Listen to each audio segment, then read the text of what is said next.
Hello everyone. In this lecture, we will discuss about the adjoint and inverse of a square matrix of order is greater than equal to 3.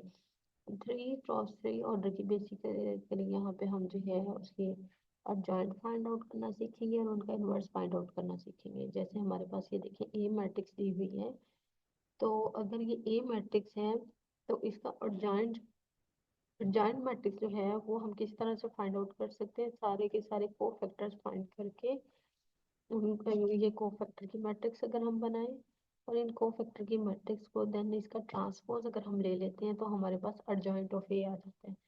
यहाँ पे देख सकते हो 1 1 1 2 1 3 2 1 2 2 3 3 1 3 2 3 3 है। ये cofactor की matrix है, मतलब इसके हम सारे कोफैक्टर्स निकालेंगे, यानी कि माइनर्स वाला जो पिछला काम पिछले लेक्चर में प्रीवियस में हमने किया उसके साथ -1 की पावर जो है आई प्लस जे वाली टर्म ऐड करते हुए, तो ये सारे हमारे कोफैक्टर्स की एक मैट्रिक्स हो जाएगी। अब इसमें देखें 1 1 1 2 1 3 है, अगर हम इस वाली रो को कॉलम में चेंज करते A11 A12 A13 A21 22 23 A31 32 33, तो ये हमारे पास एडजॉइंट बन जाएगा, एडजॉइंट की मैट्रिक्स आ जाएगी हमारे पास। फिर अगर हमने इन्वर्स फाइंड आउट करना हो तो हम इन्वर्स जो है इन्हीं एडजॉइंट की मदद से फाइंड आउट करते हैं। हमें पता है कि दो नंबर एक दूसरे के इन्वर्स तब होते हैं अगर उनकी मल्टीप्लिकेशन हमें आइडेंटिटी मैट्रिक्स दे दे। ठीक है, तो हम कहेंगे कि वो दो नंबर एक दूसरे के इन्वर्स हैं।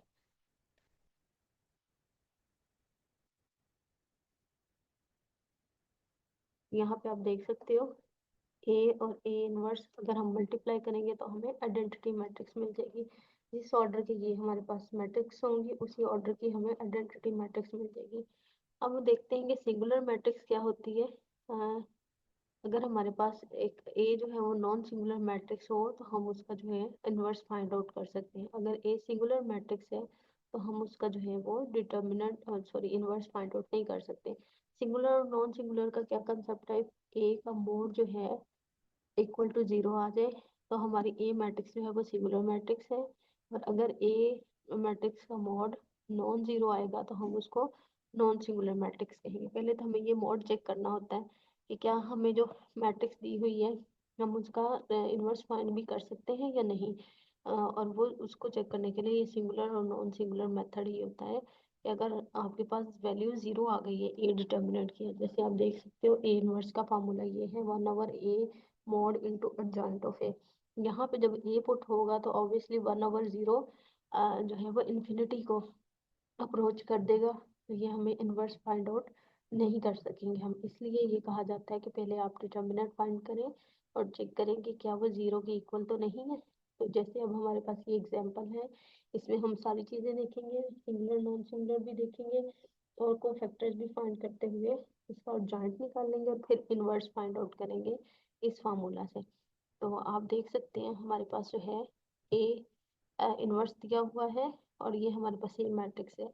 यहाँ पे उसने सबसे पहले कोफैक्टर्स निकाले हैं, लेकिन हमें कोफैक्टर्स निकालने से पहले पहले चेक करना है कि क्या इसका जो मॉड है डिटर्मिनेंट है वो 0 तो नहीं आ रहा।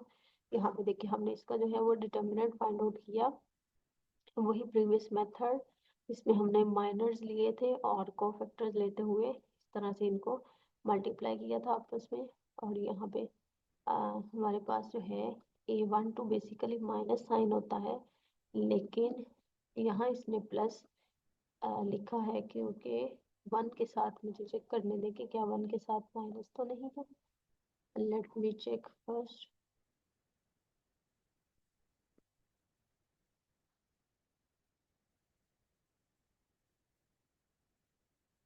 ये देखिए जैसे यहाँ पे हमने आपको बताया था कि यहाँ सेकंड टर्म के साथ माइनस टर्म होती है, तो बिल्कुल उसी तरह वहाँ पे भी हमारे पास माइनस टर्म होनी चाहिए। तो प्लस का हम देख लेते हैं क्या सीन है।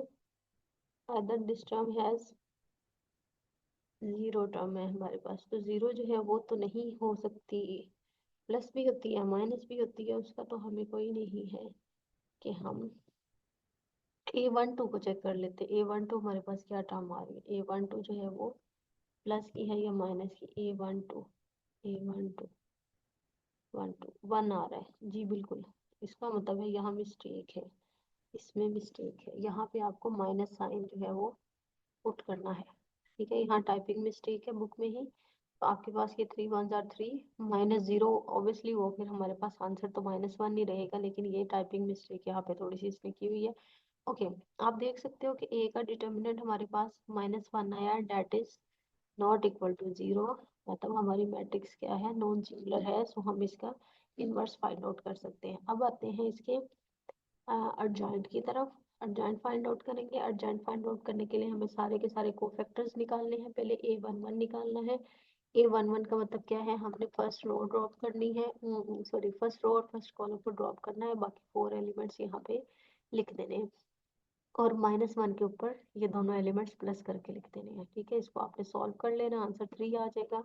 सिमिलरली फिर हमने क्या करना है जी, A12 के लिए क्या फाइंड आउट करना है, A12 के लिए फर्स्ट रो सेकंड कॉलम को हम ड्रॉप करेंगे, बाकी 0 1 1 1 इसको हम लिख लेंगे डिटर्मिनेंट की फॉर्म में, फिर इनको आपस में क्रॉस मल्टीप्लाई करते हुए डिटर्मिनेंट फाइंड आउट कर लेंगे, और यहाँ -1 की पावर 1 + 2 ये आ जाएगा।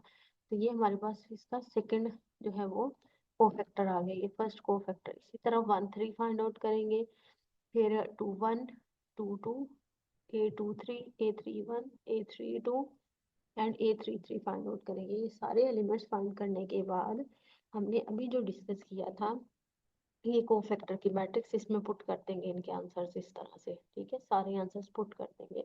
आप यहाँ पे देख सकते हो A33 की भी वैल्यू निकाली हुई है, और ये कोफैक्टर्स की मैट्रिक्स यहाँ पे बना दी है, A11 A12 A13 A21 22 23 31 32 33, इनके आंसर्स यहाँ पे पुट कर दिए। अब हम क्या करेंगे, इस रो को कॉलम में चेंज करेंगे, इसको भी कॉलम में चेंज करेंगे, इसको भी कॉलम में चेंज करेंगे, फिर हमें अर्जेंट मिल जाएगा 3 1 -2। ये देखिए हमने कॉलम में लिख लिया, तो ये क्या बन गया, इसे मैट्रिक्स का कोफैक्टर वाली मैट्रिक्स है, अर्जेंट मैट्रिक्स बन गई है। अच्छा, अब आते हैं अपने फार्मूला की तरफ। फार्मूला हमारे पास क्या है इनवर्स का, आप देख सकते हैं A inverse is equal to 1/a mod into adjoint of A. 1/, यहाँ ए डिटर्मिनेंट की वैल्यू लिखेंगे, और यहाँ ए का जो अर्जेंट हमने फाइंड आउट की मैट्रिक्स वो लिखेंगे, दैट इज दिस वन। और ये हमारे पास ए मॉड दिया है, फार्मूला हमने लिया, उसमें वैल्यूज पुट की, यहाँ ए डिटर्मिनेंट की वैल्यू लिखी, ये ए अर्जेंट वाली मैट्रिक्स है, 1 डिवाइडेड बाय 1 -1 -1 आ जाएगा, और सबको -1 से फिर हम मल्टीप्लाई कर देंगे, तो ये हमारे पास ए इनवर्स आ गया। ठीक है, तो इस तरह से हम जो है वो इनवर्स फाइंड आउट कर सकते हैं। अच्छा, इनवर्स फाइंड करने के लिए एक चीज हमने अभी यहाँ पढ़ी थी, ये वाली चीज, A into A inverse is equal to I N. अगर आप ये ए मैट्रिक्स लें और इसका ये जो इनवर्स फाइंड आउट किया है, दिस वन ए इनवर्स, और इनको आपस में मल्टीप्लाई करें, तो ए इंटू ए इनवर्स आपको क्या देगा, आइडेंटिटी मैट्रिक्स मिल जाएगी थर्ड ऑर्डर की, यानी कि आंसर आपके पास क्या आएगा, 1 0 0 0 1 0 0 0 1। ठीक है, इस तरह से आपके पास मल्टीप्लाई करने के बाद आंसर आएगा। तो ये आप वेरीफाई भी कर सकते हो, या आपको वेरीफाई करने को भी दिया जा सकता है कि चेक करें एक मैट्रिक्स दूसरे मैट्रिक्स का इन्वर्स है या नहीं है, आंसर देते हुए भी आपसे पूछा जा सकता है। अगर हम प्रैक्टिस की बात करें, तो प्रैक्टिस के लिए हमारे पास यहाँ पे क्वेश्चंस हैं 13 क्वेश्चन। इसमें ये कहा है 12 पे हमने फाइंड करना है कि हमारी कौन सी मैट्रिसेस सिंगुलर है और कौन सी नॉन सिंगुलर है। आपने मतलब इसका डिटर्मिनेंट फाइंड आउट करना है, डिटर्मिनेंट फाइंड आउट करते हुए चेक करना है कि उनका आंसर जो है वो नॉन जीरो है या जीरो है। अगर जीरो है तो वो हमारे पास सिंगुलर मैट्रिक्स होगी, और अगर नॉन जीरो है तो नॉन सिंगुलर मैट्रिक्स होगी।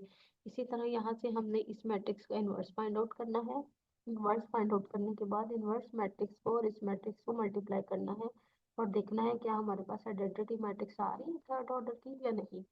And then in question number 14 we have to verify that AB inverse is equals to B inverse into A inverse। तो ये हमने इनवर्स फाइंड आउट करने हैं, कि चेक करना है, वेरीफाई करना है।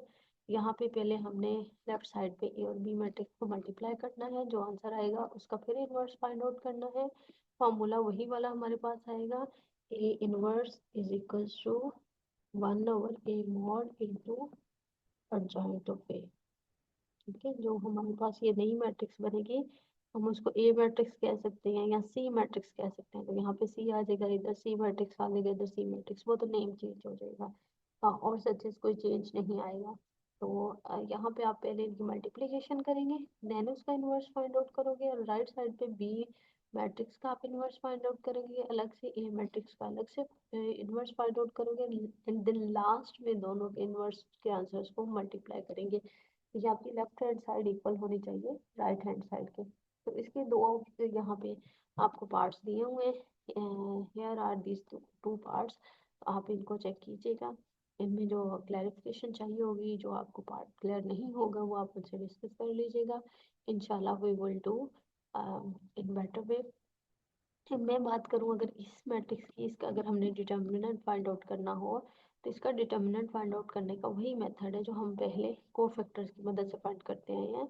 ये पहले हम एलिमेंट ले लेंगे और ये कॉलम और रो छोड़ देंगे, बाकी ये हम जो है इसके ये वैल्यूज इंटर कर लेंगे मोड की फॉर्म में। सिमिलरली इसके लिए और थर्ड के इसके लिए और फोर्थ इसके लिए कर लेंगे, और इसी तरह करते हुए फिर फर्दर फिर हम जो है 3x3 के जैसे कोफैक्टर्स फाइंड करते हैं और मॉड फाइंड करते हैं, फिर अगली जो तीन मैट्रिक्स है उनका भी इसी तरह से फाइंड आउट कर लेंगे। तो यहाँ से कुछ हम प्रॉपर्टीज भी यूज कर सकते हैं डिटर्मिनेंट की। अगर मैं प्रॉपर्टीज का जिक्र करूँ आपके साथ, तो उनको हम लिटिल बिट गो थ्रू कर लेते हैं। हाँ, हम कुछ प्रॉपर्टीज के जरिए भी सॉल्व कर सकते हैं, डिटर्मिनेंट फाइंड आउट कर सकते हैं। प्रॉपर्टीज यहाँ पे दी हुई है हमें। प्रॉपर्टी नंबर 1 दी हुई है कि अगर हमारे पास रोज और कॉलम जो हैं उनको इंटरचेंज करें तो डिटर्मिनेंट की वैल्यू जो है वो चेंज नहीं होगी। ठीक है। और सेकंड प्रॉपर्टी में कहा है the value of determinant change sign if any two rows are interchange. हमें सिर्फ जो है डिटर्मिनेंट का साइन चेंज मिलेगा, उसकी वैल्यू चेंज नहीं होगी। और अगर हमारे पास कोई वैसी मैट्रिक्स है जिसमें एक रो या कॉलम जो है फुल जीरो है, जैसे यहाँ पे देखें जीरो है, तो उसका हमें जो है हम डायरेक्ट कह सकते हैं कौन सा डिटर्मिनेंट जो है वो जीरो आएगा। इसी तरह कहते हैं any two rows of a determinant are identical, same होगी दो रोज या कॉलम्स, तो उसका भी डिटर्मिनेंट जीरो आएगा। तो इन प्रॉपर्टीज को यूज करते हुए हम जो है देख सकते हैं कि क्या हमारे पास जो है वो डिटर्मिनेंट सिंगुलर है या नॉन सिंगुलर है, इनको हम यूटिलाइज कर सकते हैं।